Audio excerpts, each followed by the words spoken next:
नमस्कार, आप सभी को एक बार फिर से स्वागत है हमारे चैनल ऑन द वे में। बुक का नाम है ब्रह्मचर्य और इस बुक के बारे में मैंने अपने वीडियोज अपलोड करते आ रहा हूँ कंटिन्यू।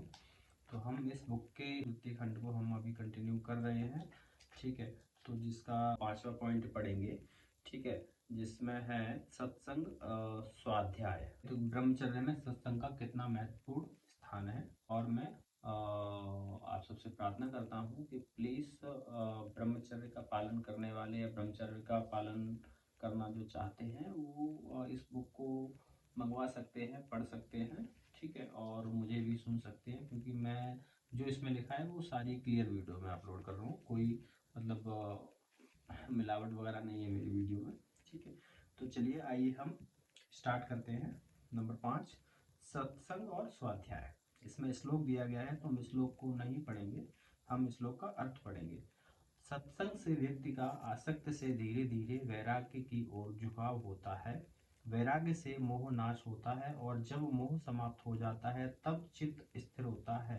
स्थिर चित्त से आत्मज्ञान प्राप्त होता है और वही आत्मज्ञान मनुष्य को जीवन मुक्त की ओर ले जाता है।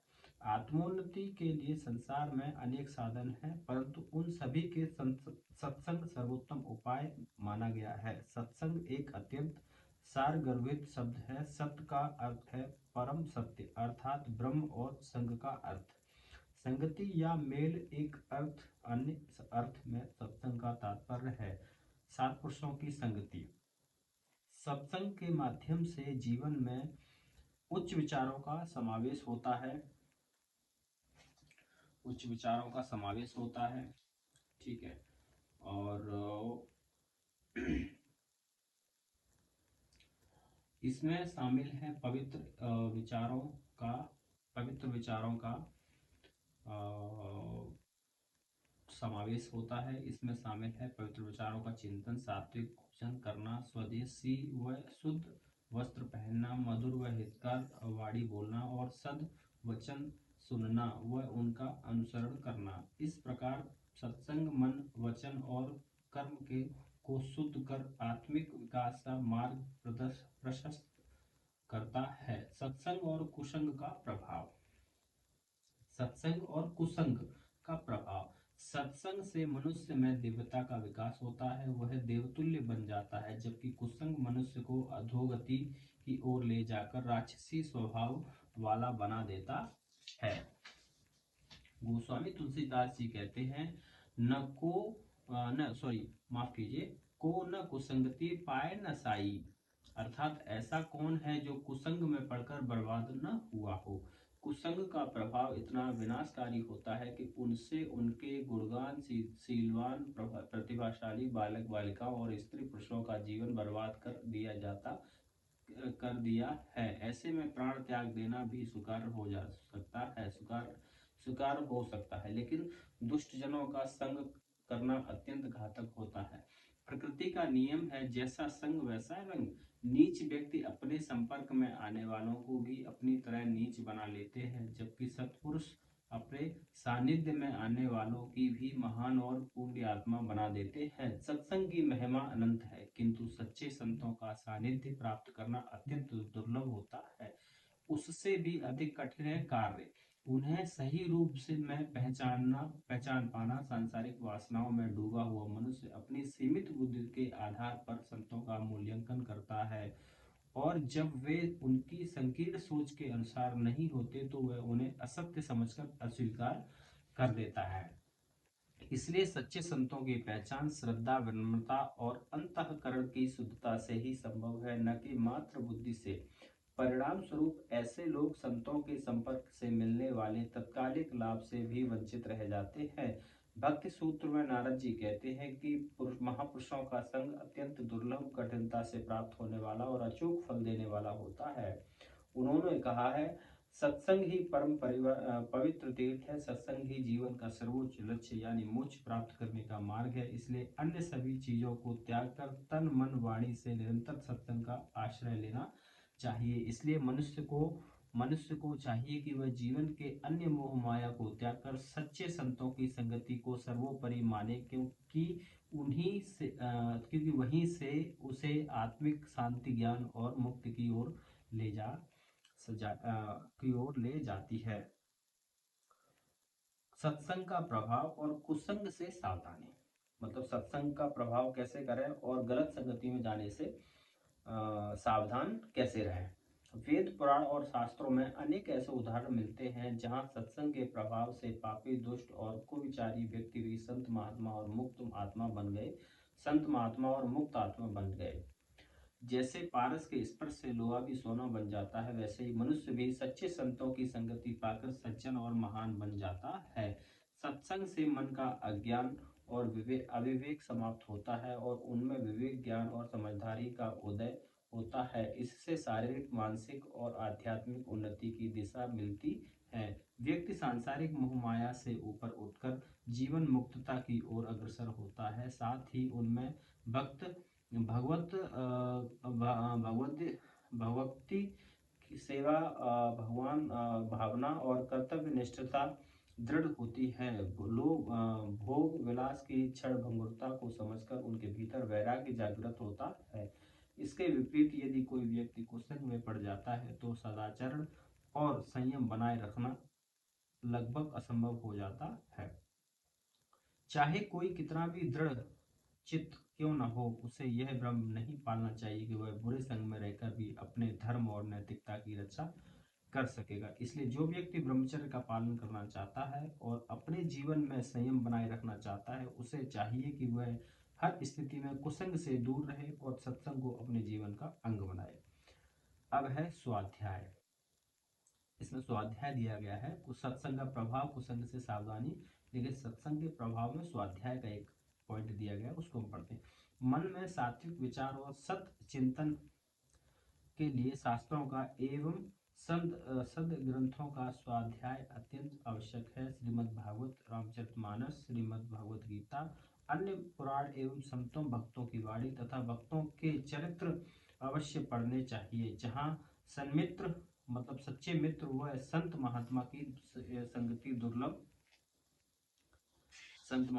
संगति दुर्लभ हो, वहाँ सदग्रंथ का स्वास्थ्य ही अंतकरण को शुद्ध करने के लिए उत्तम उपाय है। शास्त्रों द्वारा संसार के एक से एक संत महात्मा की संगति रात दिन कर सकते हैं। शास्त्र एवं सदग्रंथ इस लोक की चिंतामणि है। सदग्रंथों के अध्ययन से सब कुचेष्टाएं मिट जाती हैं, संशय मिट जाता है और मन में सद्भाव जागृत होकर परम शांति प्राप्त होती है। शास्त्रों के स्वाध्याय से सत असत का ज्ञान प्राप्त होता है। ज्ञानाग्नि से मनुष्य के सारे पाप नष्ट हो जाते हैं और वह पापात्मा से पुण्यात्मा और व्यभिचारी से ब्रह्मचारी बन जाता है। ज्ञानानंद के सामने विषयानंद फीका पड़ जाता है। बिना शास्त्रों के अनुशीलन के आचरण कभी भी शुद्ध नहीं हो सकता। भगवत लीला गायन श्रवण की महिमा कौन नहीं जानता। यदि करने की सामर्थ्य न हो तो जहाँ शास्त्र सम्मत भगवत कथा सत्संग हो रहा हो उनमें उनसे श्रवण करना चाहिए। नवधा भक्ति में प्रथम भक्ति श्रवण ही है। इसलिए प्रतिदिन सुबह एवं सायंकाल किसी पवित्र ग्रंथ के पाठ का नियम बना लेना चाहिए। यदि ऐसा निश्चय करें कि पाठ का नियम पूरा हुए बिना भोजन ग्रहण नहीं करेंगे, फिर तो बहुत उत्तम है। प्रतिदिन नियमित पाठ से एक अद्भुत शक्ति जागृत होती है जो मनुष्य को उन्नति के शिखर पर पहुंचाती है। गीता एवं रामायण का पाठ करना अत्यंत लाभदायी है। ब्रह्मचर्य की रक्षा के लिए योग वशिष्ठ, वैराग्य मुमुक्षुक प्रकरण, उपदेश रत्नाकर, ज्ञान वैराग्य प्रकाश से शंकराचार्य कृत, प्रश्नोत्तर मणिमाला, दासबोध, ये सब ग्रंथ बहुत उपयोगी हैं। इनका नित्य पाठ करना चाहिए। इसके अतिरिक्त बहुत से संतों और आचार्यों की वाणियों का यथाशक्ति अध्ययन करना चाहिए। जैसे एक ही अन्न और जल रोज खाया और पिया जाता है, वैसे ही जो पढ़ा है उसे ही बार बार पढ़ें और मनन करें, उससे जीवन में धारण करें तो बहुत शीघ्र लाभ होता है। आज तक जितने महापुरुष हुए उन सब पर इन सदग्रंथों का बहुत बड़ा प्रभाव पड़ा है। इनके कारण ज्ञान का कोश संसार में सुरक्षित है। यही कारण है कि तत्ववेत्ता, योगी, साधु, संत, भक्त इनको पढ़कर अभीष्ट फल प्राप्त करते हैं। सदग्रंथों एवं शास्त्रों के निरंतर स्वाध्याय के कर्म निष्ठा, प्रसन्नता, धीरता, ज्ञान, भक्ति, प्रेम, सेवा, सद्भावना, दया आदि देवीय गुणों की वृद्धि होती है। चिंता, भय, पराधीनता, द्वेष, राग, क्रोध, अहंकार आदि से रक्षा होती है। मन और मस्तिष्क को दृढ़ता एवं शांति मिलती है। मनुष्य उद्यमी और परिश्रमी बन जाता है। उद्यमी और परिश्रमी बन जाता है और उसका अंतःकरण पवित्र होने लगता है। अब इसमें श्लोक दिया है, तुम इसका अर्थ पढ़ेंगे। श्लोक बहुत बड़ा है। यदि कोई व्यक्ति अत्यंत दुराचारी भी हो, लेकिन वह एकनिष्ठ होकर मेरी भक्ति करता है, तो मैं भी उसे पहले हम इसका वो बता देते हैं, भगवती का प्रभाव और ईश्वर की कृपा। भगवत भक्ति का प्रभाव और ईश्वर की कृपा। अब हम पढ़ते हैं श्लोक, इसमें लिखा हुआ है लेकिन अर्थ पढ़ते हैं हम। यदि कोई व्यक्ति अत्यंत दुराचारी भी हो, लेकिन वह एकनिष्ठ होकर मेरी भक्ति करता है, तो उसे भी साधु के समान मानना चाहिए, क्योंकि उसने अपने जीवन की दिशा को दृढ़तापूर्वक सही मार्ग की ओर मोड़ लिया है। वह शीघ्र ही धर्मात्मा बन जाता है और स्थायी शांति को प्राप्त करता है। हे अर्जुन, तुम यह निश्चय पूर्वक घोषणा कर दो कि मेरा भक्त कभी विनष्ट नहीं होता। इसका तात्पर्य यह है कि कोई व्यक्ति चाहे कितना भी पापी या बुरा क्यों न रहा हो, यदि वह सच्चे हृदय से ईश्वर की शरण में आ जाता है और निष्ठापूर्वक भक्ति करने लगता है, तो उसके सारे दोष समाप्त हो जाते हैं। ऐसा भक्त शीघ्र ही सद्गुणों से युक्त होकर शांत धर्ममय जीवन प्राप्त करता है। ईश्वर की दृष्टि में भूतकाल का पाप कोई मायने नहीं रखता, यदि वर्तमान में उसका हृदय शुद्ध, संकल्प दृढ़ और भक्ति सच्ची है। यही कारण है कि भगवान श्री कृष्ण अर्जुन से कहते हैं कि वह प्रतिज्ञा करें, मेरे सच्चे भक्त का कभी भी पतन नहीं होता। अब इसमें अगली हेडिंग है, भगवत चिंतन मन की शांति और शुद्धि का सर्वोत्तम उपाय। भगवत चिंतन मन की शांति और शुद्धि का सर्वोत्तम उपाय। तो जो मन पीड़ा और अशांति से संतप्त है या पापों में उलझकर अपवित्र हो गया है, उसे शांत और पवित्र बनाने का सर्वश्रेष्ठ और सहज उपाय भगवत चिंतन है। विशेष कलयुग में जब अन्य साधन कठिन, दुर्लभ और जटिल हो गए हैं, तब ईश्वर का स्मरण ही सबसे सुलभ और प्रभावी मार्ग है। मन की शुद्धि के लिए हमें प्रतिदिन भगवान के नाम का जप, ध्यान, उनकी लीलाओं का गायन और उनका स्मरण करना चाहिए। श्रीमद् भागवत में स्पष्ट रूप से कहा गया है कि भगवान की लीला कथाओं का श्रवण मन की पवित्रता के लिए सर्वोत्तम उपाय है, क्योंकि अन्य साधन केवल पाप का नाश करते हैं, परंतु भगवान की कथा सुनने से पाप की प्रवृत्ति तक समाप्त हो जाती है। जैसे जैसे भक्ति का भाव मन में बढ़ता है, वैसे वैसे वैराग्य संसार में विरक्त भी अपने आप विकसित होने लगता है। इसमें एक श्लोक एक और दिया है, तो हम उसका अर्थ पढ़ते हैं। अर्थात मनुष्य जैसा चिंतन करता है, वैसा ही वह बन जाता है। उसकी श्रद्धा जिस दिशा में होती है, वही उसका स्वरूप बन जाता है। सारा खेल मन का है, चिंतन का है। यदि मन में भगवान की स्मृति है, तो विचार सात्विक, शांत और निर्मल होते हैं।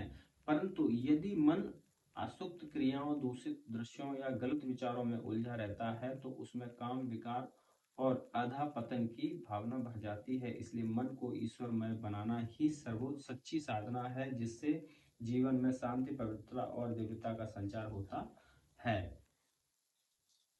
अब अगली हेडिंग है, भाव जैसा जीवन वैसा। भाव जैसा जीवन वैसा। तो हम इसमें पढ़ते हैं, मनुष्य के विचार ही उसके जीवन का निर्माण करते हैं। जैसा उसका चिंतन होता है, वैसा ही उसका स्वभाव बनता जाता है।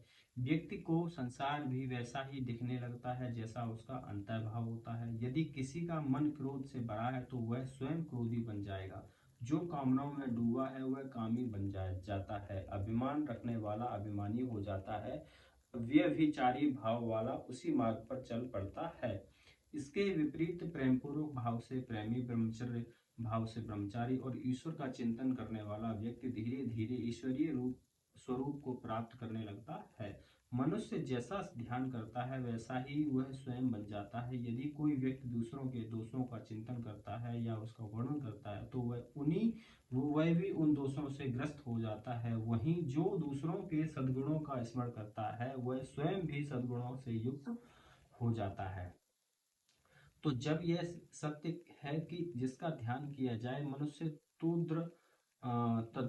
तद्रूप बनता है, तो भगवान के ध्यान, गुणगान और स्मरण से क्या हम भी ईश्वरमय बन जाएंगे? निसंदेह अवश्य बनेंगे। इसलिए जो व्यक्ति ब्रह्मचर्य का पालन करना चाहते हैं उसे चाहिए कि वह प्रतिदिन सुबह और शाम नियम पूर्वक भगवत भजन, पूजन, सेवा, स्मरण, नाम जप और ध्यान जैसे सत्कर्मों को अपने जीवन का अंग बनाए। यही उसकी सच्ची साधना की नींव होगी। भगवत भक्ति, वैराग्य और शांति का आधार। शास्त्रों में भगवान ने स्वयं कहा है कि जो मेरी भक्ति करता है वह अंततः मेरे ही स्वरूप को प्राप्त करता है, परंतु जो स्त्रियों या विषयों में आश्वस्त होकर उनकी उपासना करते हैं वे पुनर्जन्म में स्त्री, पशु या अन्य नीच योनियों में जन्म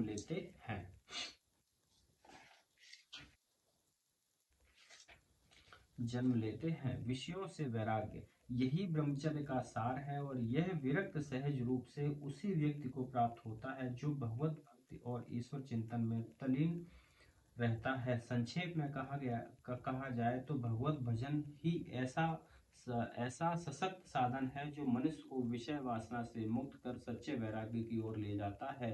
वही घृणित भोगों से घृणा पैदा करता है और वही मनुष्य का सच्चा सौभाग्य तथा शांति का मूल कारण बनता है। दुखी सदा का अर्थात सदा दुखी कौन है? उत्तर है जो विषयानुरागी, जो इंद्रिय सुखों में लिप्त रहता है वही सदा दुखी और अभागा रहता है। भगवान स्वयं गीता में कहते हैं स शांति मां प्रोति न काम कामी, अर्थात जो कामनाओं में डूबा है वह कभी भी शांति नहीं पा सकता। दरअसल विषय भोग की तृप्ति ही समस्त दुखों की जड़ है और उससे उत्पन्न वैराग्य ही समस्त सुखों की एकमात्र कुंजी है। यह वैराग्य न तो दबाव से आता है न ही त्याग की जबरदस्ती से, बल्कि यह ईश्वर की भक्ति और भगवत चिंतन से स्वाभाविक रूप से उत्पन्न होता है और यही सच्ची मुक्ति और शांति का मार्ग है। इसमें अगली हेडिंग है भगवान नाम और भक्ति, चित्त शुद्धि एवं ब्रह्मचर्य का आधार। गोस्वामी तुलसीदास जी कहते हैं प्रेम भगत जल बिन रघुराई, अभी अंतर मल कभू न जाई। जिस प्रकार पक्षी बिना जल के बालू निगलने से भीतर से सुखपूर्वक नहीं रह सकता, उसी प्रकार प्रेम और भक्ति के बिना मन भीतर से निर्मल नहीं हो सकता। फिर वे कहते हैं सत्य वचन अधीनता परति मात समान, इतने में हरि नाम मिले तो तुलसीदास जवान। बहुत अच्छा श्लोक दिया गया है। अर्थात सत्य वचन बोलना, इष्ट गुरु की अधीनता स्वीकार करना और पराई स्त्री को माता के समान मानना। यदि इन गुणों को अपनाने के बाद भी किसी को प्रभु हरि के दर्शन न हो तो तुलसीदास स्वयं इनकी जमानत देने को तैयार है। सत्य बोलना, विनम्रता और संयम से सभी अच्छे गुण हैं, लेकिन केवल इन्हीं से भगवान की प्राप्ति नहीं होती जब तक सच्ची भक्ति न हो। इसलिए यदि हमें आत्मोन्नति करनी है, मन को नियंत्रित और शुद्ध करना है और अपने जीवन को दिव्य और श्रेष्ठ बनाना है तो हमें प्रतिदिन नियम पूर्वक भगवान का भजन, ध्यान और कीर्तन करना चाहिए। भगवत भक्ति ही वह श्रेष्ठतम साधन है जो समस्त दुखों से मुक्ति और चित्त शुद्धि का प्रदान करता है और चित्त की यह शुद्धता ब्रह्मचर्य पालन के लिए अत्यंत आवश्यक है। कलयुग में अन्य साधन जैसे तप, व्रत, योग आदि मन को वश में करने के लिए अत्यंत कठिन है। अतः व्यक्ति को चाहिए कि वह पूरे समर्पण भाव से भगवान की शरण में जाए और मन, वचन तथा कर्म से स्वयं को भगवान को समर्पित कर दे। सच्चे गुरुदेव को स्वीकार करके अपने बताए मार्ग पर चलना चाहिए। गुरु द्वारा प्रदत्त नाम या मंत्र का निरंतर जप करना चाहिए, क्योंकि भगवान नाम में वह दिव्य शक्ति है जो अंतःकरण को शुद्ध कर मनुष्य को भगवान की शुद्ध भक्ति में लीन कर देती है। ईश्वर का नाम ही परम है। नाम स्मरण से ही लौकिक और पारलौकिक दोनों प्रकार की उन्नति संभव है। जब मन पापूर्ण विचारों से परेशान हो जाता है, जब अशुद्ध क्रियाओं और चिंताओं में से थक जाता है, तब भगवान का नाम ही ऐसी दिव्य औषधि है जो तुरंत मन को नकारात्मक से निकालकर आनंद, शांति और प्रेम में डुबो देती है। तो ये था आज का हमारा अध्याय, सत्संग और स्वाध्याय से जुड़ा हुआ। तो जिसमें हमने भगवान चिंतन देखा, जिसमें भगवान की भक्ति करनी चाहिए। ठीक है। और इस अध्याय को पढ़ने के बाद तो मुझे ऐसा लग रहा है कि ये किताब मुझे पहले क्यों नहीं मिली, और मैं इतना पीछे क्यों हूँ, मतलब क्यों रह गया, और मुझे ये सब पहले से क्यों नहीं पता। अब घर की जिम्मेदारियां हैं, परिवार है, फैमिली है, वरना सब छोड़ के भजन में रह जाते, राम राम राम राम राम। लेकिन ठीक है, थोड़ा तो टाइम निकालेंगे, उनके लिए भी बहुत ज़रूरी है। ठीक है, उन्हीं की दी हुई ज़िंदगी, उन्हीं के दिए हुए ये संसार, उन्हीं के लिए टाइम नहीं तो ये ज़िंदगी कुछ नहीं। फिर भी उनके लिए टाइम निकालेंगे। तो बहुत बहुत धन्यवाद आपका, आप हमारे साथ जुड़े रहे और इस वीडियो को आपने सुना और देखा भी। ठीक है, देखा तो नहीं बट सुना। ठीक है, तो मिलते हैं अगले वीडियो में। तो मैं उस वीडियो की जो हेडलाइन है वो मैं आपको इसी वीडियो में बता देता हूँ। तो नेक्स्ट वीडियो में जो हम बताने वाले हैं वो है भोजन स्वास्थ्य का मूल आधार। मिलते हैं अगली वीडियो में जो भोजन के ऊपर आने वाली है। बहुत बहुत धन्यवाद।